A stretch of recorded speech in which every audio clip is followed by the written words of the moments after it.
Conor Sweeney has recently retired as a Tipperary footballer after 15 years playing senior intercounty, and he joins us on the show today. How are you doing, Conor?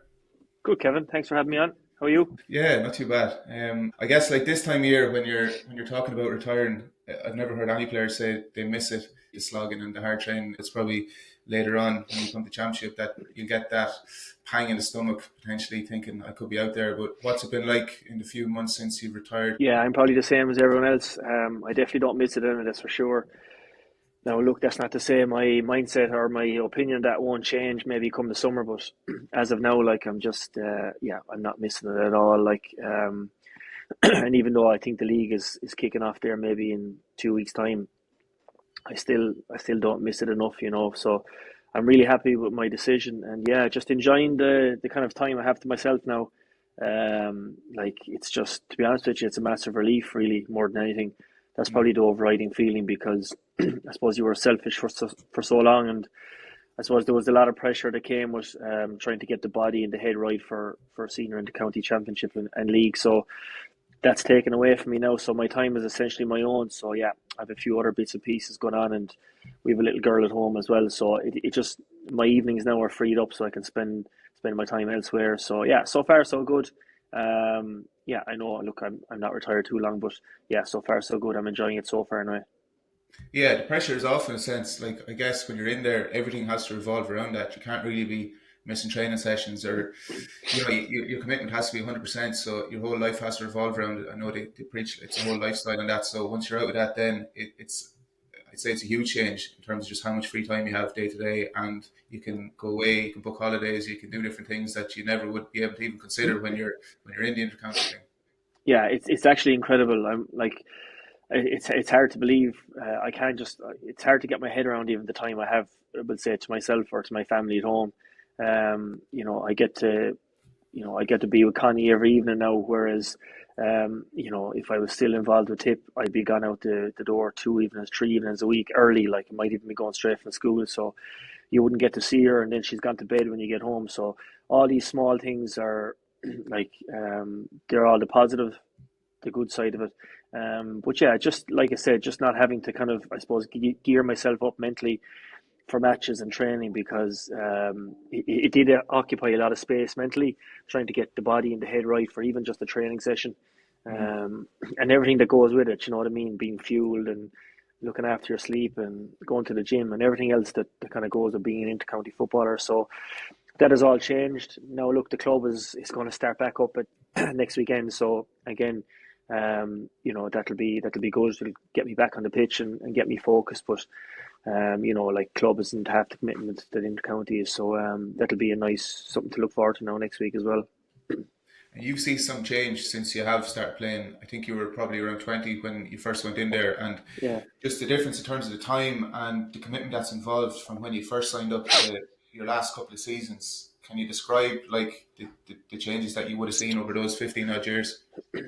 Yeah, I suppose things probably have changed. There's no doubt about it. But it's just, I suppose, when I was 20, I just didn't really appreciate what it took to be a proper intercounty player. Like um, I was there at 20, and I was there in body, but like really, I probably wasn't mentally. I wasn't in the right headspace. I didn't really know what it took to train properly and look after myself properly.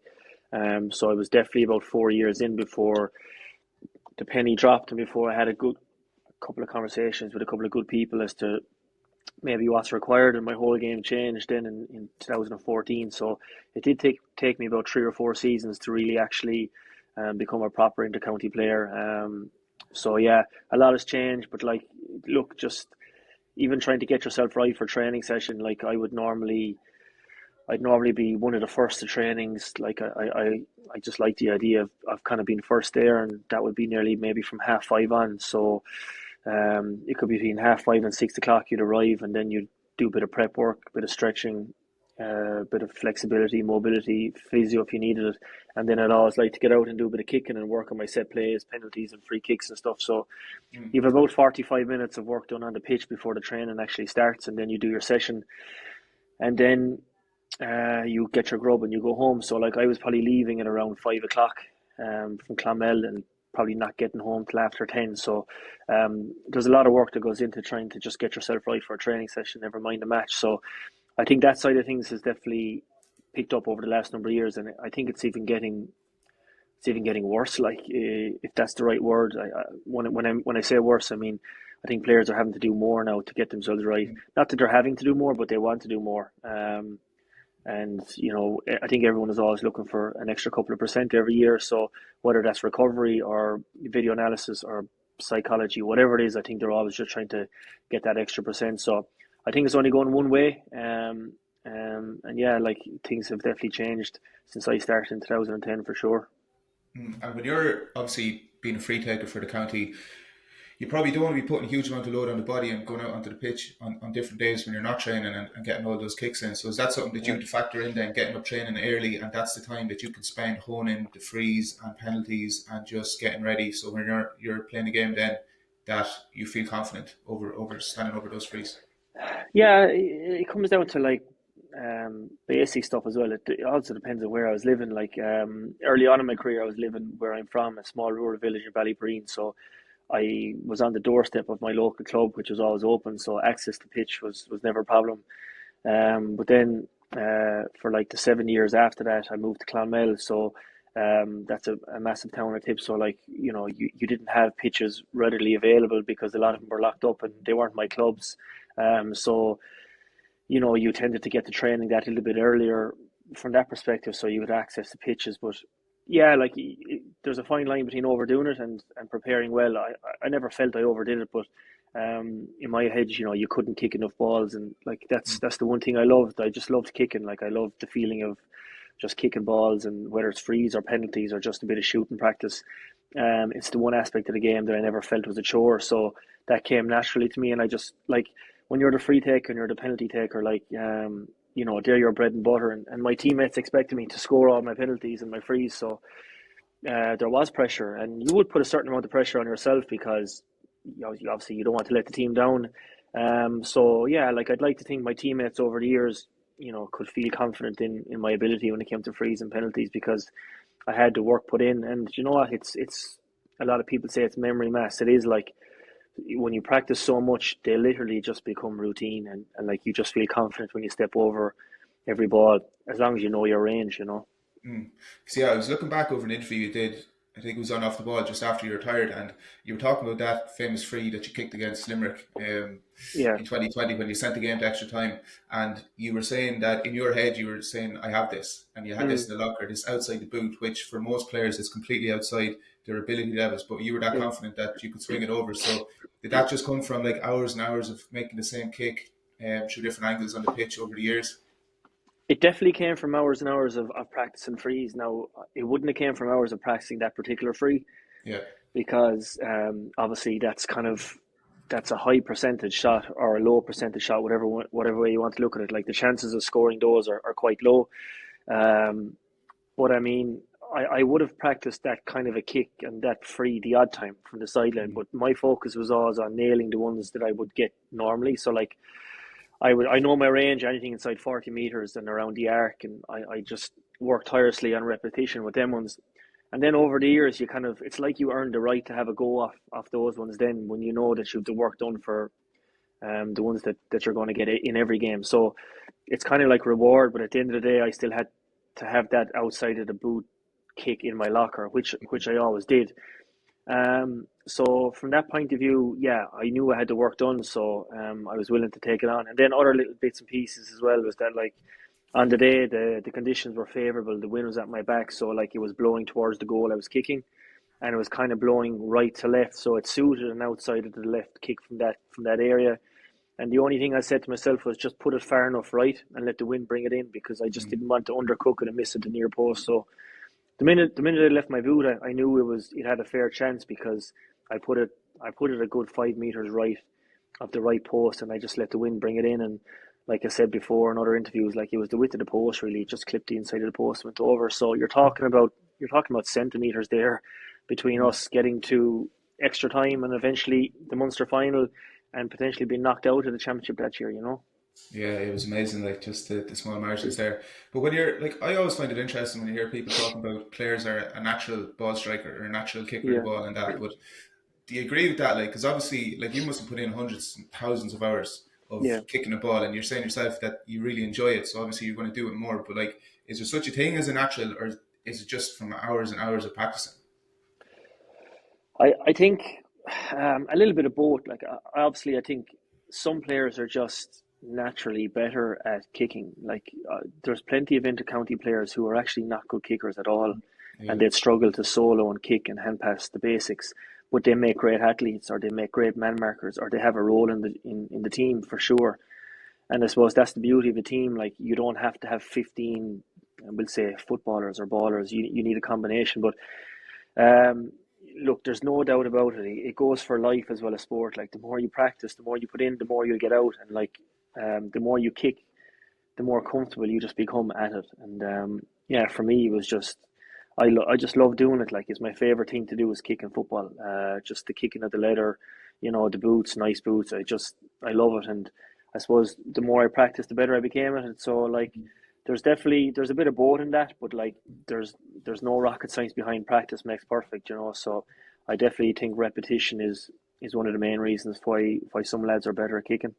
Mm. I was reading Richie Hogan's book there recently, and he was just talking about something similar to you're saying. He just loves striking a ball, hurling against the Yeah. wall, and even it's kind of relaxing or it's almost meditative or something like that when you just go out on your own. Like, do you find that similar? I know you play hurling as well, but Yeah. even for both, when you're just poking around or bringing a bag of footballs out to a pitch and kicking yourself, do you find is there something really enjoyable about that as well? Yeah. Listen, there really is. Like there's something I love about just getting a bag of balls yourself and having even the pitch to yourself. Like I spoke Mm. earlier about the local pitch. Like I would always have a bag of O'Neill's, and like the best time for kicking is when you're on your own, because you do try those outside of the boot shots and you do practice bits and pieces that maybe you wouldn't do at a collective session in Thurles or whatever. So there is that opportunity to kind of, I suppose, explore and like dream and do a few fancy bits and pieces. But yeah, there's something about just kicking. Like we used to often have maybe kind of a footballing session on a Sunday morning, and lads just loved it because you knew you were going to kick at least 100 balls, and like you know now these days with training sessions, like they are scheduled down to the minute. So Mm. a coach will have you for a warm up, another coach might have you for some defensive work, then you might do some attacking, and then you might do a game at the end. So there's very little time in the collective session for actually just kicking, just literally kicking. So that's why getting the training, the 45 minutes beforehand was crucial for me. And I definitely felt it gave me a leg up on others, like, you know what I mean? Mm. Because I knew that others weren't doing it. And I knew of other good players from other teams who were doing it. So I was like, right, if he's doing it, I need to do it. And Mm. then I knew of others who weren't doing it. So I automatically kind of, had one up on some of them. So yeah, like for me, it's just something I love doing, and I still love doing it to this day. And even the same with club hurling. Like there's nothing better than just poking around with one of the boys or poking against the wall. It's the most enjoyable part of hurling. Like the training sessions is just the shooting or the poking. Mm, yeah, I think that's a good message as well. You mentioned earlier you were talking about the penny dropping maybe around 2014, and you'd already been in the county panel a couple of years by then. What was it that sort of dropped? Like, had you gone a few years without kind of putting in the work that in later years you realised you needed to do, or what was that moment when you realised I'm not doing what I need to do here to play at the top level? Yeah, well, it came with a new manager. So we had a new manager in 2014, and he just held a one-on-one meeting. Well, it wasn't one-on-one. It was, we'll say, two coaches himself. So there was three members of the management had a meeting with each player individually, and it was held in a secondary school in Clonmel. And I remember it clear as day. I remember leaving that meeting, and I said to myself, "All right, this is it. Things change here. I'm going to give this a right go," because, like I said, I was on the panel with 4 years, but like I hadn't really made a massive impact. I would have Mm, started one game, dropped for the next, maybe started the next game, dropped for the next. So I was in and out of the team, no consistency. Now I suppose there was a correlation with being in college as well, and living that sort of a life and enjoying myself during the week and stuff. So that definitely didn't help my preparation for being a top footballer. But that meeting that day with the new manager, like in 2014, everything changed for me that day. I remember the drive home so clearly, just going, right, I have to change something here, and I want to give this a right go. So yeah, that meeting with with those members of management, they just ask some hard questions. Like, they're like, you're in and out of the team now in 4 years. What's the story? Like, he Mm. says you're very light. You need to put on weight. You need to put on muscle. You need to do this. You need to do this. And they were asking about drinking and alcohol and socializing. And it was just a couple of home truths that you kind of needed to hear at that stage. And like I was like, I owe that management team a lot because they really kind of just gave me that kick up the backside that I needed. And I'm only sorry I didn't get it 3 or 4 years earlier. You know what I mean? But yeah, that was just a turning point for me. And like 2014 then turned out to be one of my best years with Tip. We got to the last 12 of the All Ireland that year actually, and we won Division 4 of the league. Um, yeah, so that was a fantastic year. That was probably one of my best years in the Tip jersey. So yeah, when your mindset changes like that and you have a clear picture of where you need to get to and how you want to get there, like it definitely improves you for sure. And there was no looking back after that year then. Mm. It's funny, isn't it, how one small thing can just change the trajectory that you're on, and say for the next 10 years, then you completely change how you prepare, Yeah, how you think about the game, and all that kind of stuff. Like it is like you will cross paths with certain managers over your career, and they can just send you in a different direction. Like yeah, so, it's really interesting that you had that experience, and it's fortunate from your end that you were still young and you still had time, but also yeah, you took it in the right way as well. absolutely. And like, look, I suppose it's down to luck and right people at the right time. Like if that was a different manager, would that conversation ever have happened? Even I don't know. Maybe not. Maybe it would have. I don't. We'll never know. But like, the manager at that time, one of his biggest qualities was he was a great man manager and he was great with players and like that story there is just evidence of that. Mm. So I suppose it's a bit of luck as well and right people at the right time. I'm sure I probably would have gotten that message from someone at some stage, or the penny may have dropped even with myself at some stage. But like you said, at least I was still young at the time. I was still only 24 when my mindset changed. So like I had another 10 years ahead of me, to actually to really take advantage of it. And to be fair, I think I did as best I possibly could. And I Mm. And just go back to the decision to retire. Like I know you were saying in one of the interviews that if you hadn't done your cruise ship, that you potentially might have retired at the end of 2023. So, yeah, had this been something that had been on your mind then for a while? Because I know when lads almost hit their 30s now as a county player, the question's being asked. Maybe the media or different people are kind of saying, are you going to retire? But how long had it been on your mind, and what were the different factors then that came into the decision? to be honest with you, like I mean, you often hear players say the minute you turn 30, the questions start being asked. But like, I mean, for me, 30 was my best ever year. That was 2020. Mm. Um, and a lot of people say you're only coming into your peak at around 30. So um, I never had thought about it before 30. You just think it's never going to happen. Like you think you just have loads of time left, and you probably do. Like, but the minute you turn 30, then like you just start thinking about other bits and pieces. And I got married at 30, so that brings like other like you move on outside of football as well. And then we had a little girl when I was 32, so like you have other things to occupy your mind now and like more important things to be dealing with other than football. So like life just moves on, and I suppose the injury, like in a way, some people say it came at a bad time, others say it came at a good time. Like I was relatively injury free for all my career. So I'm blessed and very lucky there. But then you get this injury at what age was I? 32, like, or 33, and you kind of go, oh Jesus, do I leave it at this now, or do I try and just come back? And like I was always going to try and come back and just represent Tipperary again and wear the blue and gold. And I was able to do that for a few matches this year or the year gone by. So yeah, I had it in my head to maybe retire like before the injury, and then when the injury happened, I said, look, I can't leave it. I can't leave it like this. So just tried to get through the recovery as best I can and play for Tip again, which I did. So once I had done that, then I was happy enough to call it a day, and yeah, I think yeah, like I'm very happy with my decision. Like I said earlier on, like it feels like a weight off my shoulders a little bit, to some degree. You know what I mean? Because that expectation and that pressure to just deliver and be right physically and mentally for everything, like training, league, challenge matches, championship, that's gone now. So I just don't have to be worrying about that now this January and February. So yeah, I'm happy enough at the moment. Yeah, and like there's so much good as well from having an intercounty career that goes on for so long. Like there's so much obviously you put into it, but you get a lot out of it as well. And even the way you think about life and stuff, and the training that you do, and you get access to all the medical facilities and stuff. So like, I say it's just weird being outside the bubble then for the first time in so long. All of a Yeah. sudden, you're not used to the kind of pressure that you put on yourself to even get the training done, and your diet can slip a little bit and things like that. So it's still a bit of getting used to, I'd imagine, now for the next few months. It is like it definitely is. Like now you have to go. I have to go and source my own gym now and pay for my own Yeah, gym. I don't get my meal voucher every week.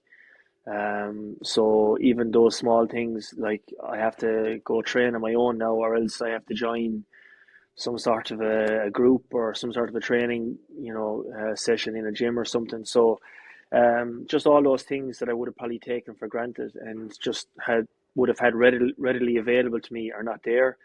If I need a scan now or if I need an X-ray, it's now a hassle because they're hard to get and I could be waiting. So that medical side of things isn't there either. Constant access to physios or masseuses isn't there. And just bits and pieces like that. So yeah, like that's different. And then also like, I wouldn't have been great to like if I stopped training for any period of time, like my fitness levels would just deteriorate yeah. and I put on some weight. So like that's going to be a challenge now and has been a challenge. So I'm looking forward to the club season now again, getting back up and running because I need that group environment really to train and to kind of flourish. So looking forward to getting back training with the club now and just kind of keeping even the weight at bay, and just trying Mm. to stay relatively fit and healthy because I wouldn't be one to go off training every day on my own sort of a thing. I'm certainly not in that mindset now at the moment. Yeah, so there's big changes to be fair. But look, I gave it a good rattle. I was at it for 15 years straight, so I don't have any complaints, and I'm really happy with how it all went. Yeah, like just looking back on it, when you play football with Tip, there's no guarantees that you will enjoy any success. But you had a really good group of players that you would have played with for a lot of your career. You played in a couple of All Ireland semi-finals, one in Munster, one in All Star. Had a few great years as well, like not just 2020, but like 2016, as you said, Yeah. 14. Won a league in 2017. Like there was some really great times as well. With Tip, like when you look back on it now, obviously the 2020 is a big one. Is there any other years that kind of jump out to you, or any other moments or games that kind of stand out? Um, you probably touched on the main ones. Like I mean, like my first year in 2010, we played Dublin and Croke Park in the qualifiers. Like um, they bet us by I think they bet us by 7 or 8 points for a finish, but like they were in the All Ireland semi final that year. Yeah, They won it the following year. Um, that was kind of like thrown into the deep end, like baptism of fire stuff. But I just know we performed really well that day above in Croke Park. Then obviously our minors won the All Ireland the following year, yeah, 2011, and in 2010 we had won the Munster under 20 for the first time ever, beating Kerry below Tralee. And would you believe it? Like that was the kind of start of what I would classify as a golden generation of footballers yeah. in Tip. Our minor teams, my minor team of 08, 07 and 08, and then our under 20 team of 2010, the minor team of 2011. Then we won a couple of more Munsters under 20s and a couple of Munsters minors. And then 2014, that year we spoke about earlier on, we win Division 4 of the league, which was great. And then we get to the last 12. Um, then 2016, we kind of have a breakthrough year. Mm. We beat Cork. We beat Cork. We beat Waterford in the first round. Then we beat Cork in the semi final, and that was the first time we'd beaten Cork in the championship in a number of years. So that was a kind of a breakthrough moment for us. Lost the Munster final to Kerry. Well, they beat us by about 10 points. Then we win the last round of the qualifiers 2 weeks later, beating Derry, which puts us into an All Ireland quarter final. We beat Galway, who were the Connacht champions. That was our first ever win, I believe, in an All Ireland quarter final because when Tip won All Irelands back in the day, there was no quarter finals. So Yeah. that was our first quarter final win in history, I think. And I suppose the manner in which we won that game was just really satisfying. You know what I mean? We were the better team on the day, and we bet them by 10 points for a finish, and that was just one of the best days out. And the supporters that day had a fantastic day, and that got us into an All Ireland semi, and we got beaten by Mayo that year in the All Ireland semi final by 5 or 6 points, a game that we would have felt we were in for maybe 50, 55 minutes. And we played in front of 62 or 63 odd thousand people. So that was a fantastic year for us. That was something we'd never done before. We'd never played in front of a crowd that big. That year we got a few All-Star nominees. Michael was lucky enough to win one that year. And then 2017 we win the league Division 3. So we got back to Croke Park. And then 2020 was probably our best season. COVID season, all right, but we bet Clare in the first round of the championship. Great win for us in Thurles. Then that Limerick game that we spoke about went to extra time. We were the width of a post about getting knocked out. So you talk about small margins, and then the Munster final against Cork, like it was just the stuff of dreams, something we've all been dreaming for and waiting for, So when you eventually win something like that you've been training for the best part of a decade or more for some players, it was just incredible. And obviously then playing in a second All-Ireland semi-final against Mayo, that didn't go too well, but nonetheless we were there, So a couple of Munster finals, a couple of All-Ireland semis, a few big days out in Croke Park, we probably overachieved in many aspects, but we also had a fantastic core of players that time, probably the best generation of TIF footballers in recent history anyway, that's for sure. So to finally win the Munster title and play in those All-Ireland semis, we kind of felt we would have had to do that as well if we were to take advantage of the players that we had, Some say that if we didn't win a Munster title, we may have underachieved a little bit just because of the quality of the footballers that we produced during that time. So, yeah, it was a great time period, and those are the standout games. Yeah, that's a really good summation there. I'm interested as well. Like I'm from Offaly, and I find that if you're not in the top division, the hardest thing for counties is to retain players because on paper, if you could get every player that's available or that's from that county to play, every team would be so much stronger. But you tend to lose players a lot, and players will go traveling and all that kind of stuff. Like, is it frustrating when you're losing some of the quality players that you would have played with as well, and that the best players in the county aren't actually playing with us? Yeah, and it's gas you say that. I before we came on, I was just flicking through the phone there, and I saw a couple of comments from Jim McGuinness, and he was just saying, as a manager, all you ever want is the best players in your county available Yeah. to you. He was just referencing to Michael Murphy coming back. And geez, we've often said down here, if only we could have had, our best players just stay playing collectively over that period of time. God only knows where we could have gotten to. There's no doubting we did lose some high class players, and who can blame them? I suppose. Look, personally, I was never going anywhere. I would have loved if everyone had hung around because I feel for sure we could have done something special, even more special than what we did do. But yeah, there was a fantastic group of players over the last 15 years producing TIP and did represent the county really well. It's just would have liked to hold that group together and see where we could go, but just wasn't to be. So we kind of have to be happy with what we have, really. So yeah. Yeah, and as a captain, is there anything you can do? Do you try and convince lads to stick around, or do you just have to go, look, lads want to live their life, and I can't ask them or try and persuade them to stick around?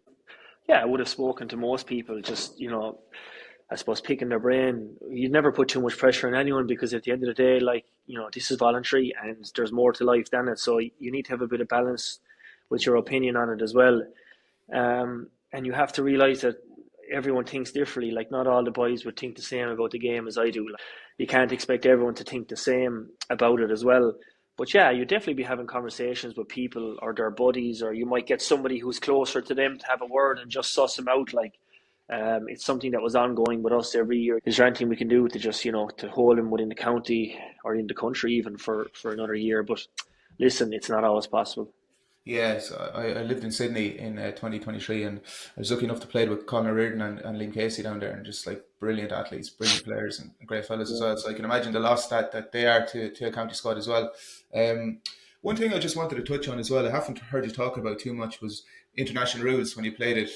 Was it 2017, the season you played with Ireland? What are the memories from that? Like, I'd say as an experience, it's the nearest thing you'll ever get to playing as a professional athlete in the GAA. You're playing with the best players from all the other counties, obviously touring around together and going up against the Australians. Like, what was that whole experience like for you? It was probably one of the best experiences in GAA circles that I would have had anyway.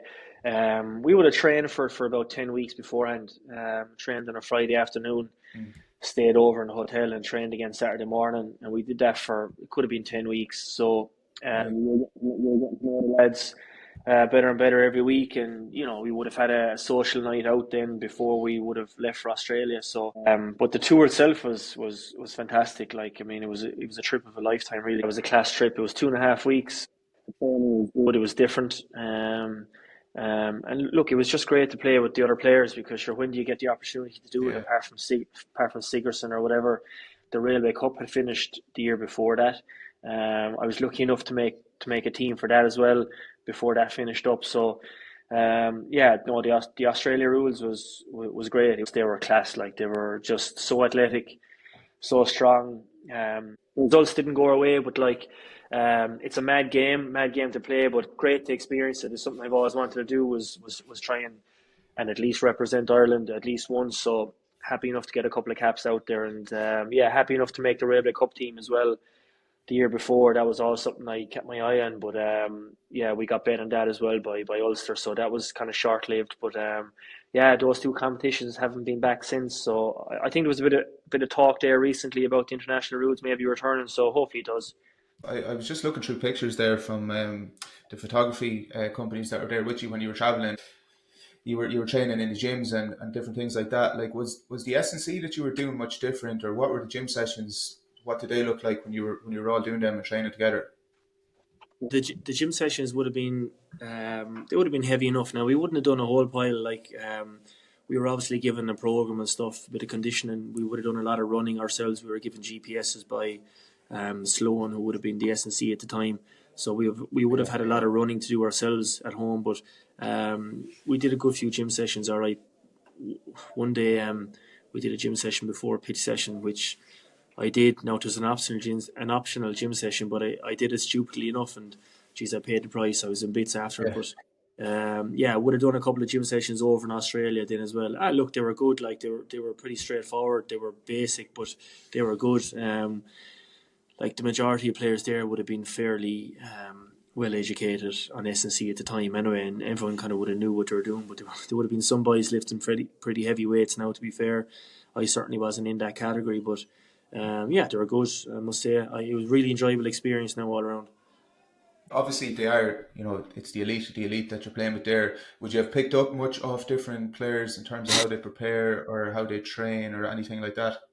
You would. You'd always be picking up a few bits and pieces. Like, for me, it would have been, I suppose, the other forwards that you would have been playing with in training. Like, I mean, like Michael Murphy, Conor McManus are always around you, so you're always kind of looking at maybe little small bits regarding movement and stuff. I remember Michael just having a couple of conversations with me one day, like, about, listen, like, the two of us were in the same full forward line. He was just a couple of quick pointers about movement, and you do this and I'll do this kind of thing. You know what I mean? Basics like that. But you tend to just go and play yourself and see how it happens, and pick up a few bits and pieces if you can. But look, everyone's different. I mean, I would assume other players were probably looking at me going, geez, there's something there I could take, whatever. So you're always looking to pick up, like I said earlier on, an extra percent. So yeah, it's great. But you don't look into that thing too much either. You just tend to go out and play, and because we're all good footballers. I mean, that's why we're there. So yeah, it was great now, to be fair.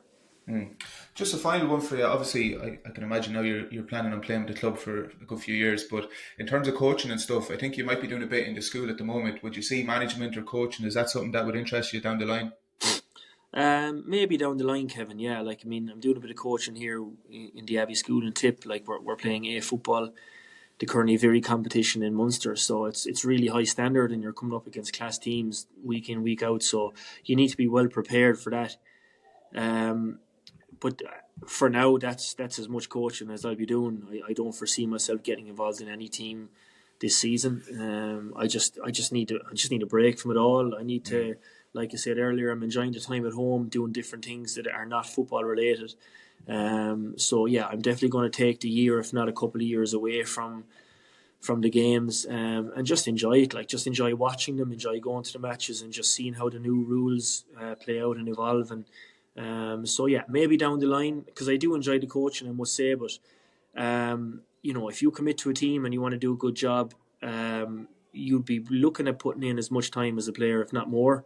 Like, when I was a player, I had to look after myself and get my own game right.